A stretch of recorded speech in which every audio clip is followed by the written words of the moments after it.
મિત્રો હું ગયો ખેતરમાં રખડવા. હા, આજનો બ્લોગ ચાલુ કરી દીધો ખેતરમાં રખડવાનો. આજ ખુલ્લું વાતાવરણ થઈ ગયું, ચોમાસા જેવું થઈ ગયું છે. જોઈ લ્યો તમે ગારો. હા જો આજનો ગારો. હાલો તમને ખેતરમાં કપ્પા જોવા જાય છે અમે. ઓલા કે શું થયું એમાં ઉગી ગયા છે ડીંડવા, એટલી નુકસાની આવી જોઈ આવી. હા બસ તમને બતાવી કે અમારે શું હાલત છે ખેડૂતની અટાણે. હા તમે જોઈ શકો છો. આમ તો જો ડીંડવા અમારે આ ડીંડવા તો જોવો હાવ. આમાં શું લઈ લેવું?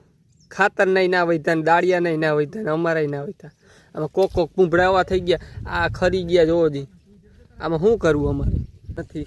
આમાં માવઠા પડે તો વહીમું લાગે થોડું થોડું. બીજું શું કરવું? અટાણે જો આમ કપા ફૂલ પાકમાંથી આવી ગયો હોય. હવે આમાં અમારે ખાલી દાળિયા મૂકવો હોય કેમ? દાળિયા નથી જડતા અટાણે. માંડવીની બધી સિઝન ભેગી થઈ છે એટલે આમાં હવે કાંઈ ભેગું થાય એમ નથી. એટલે થોડાક દી વરાપ થઈ જાય તો પછી અમે ઘર મેરે આઈથે વહીરમાં વર્ગી જવાનું. બીજું તો શું કરીએ આપણે?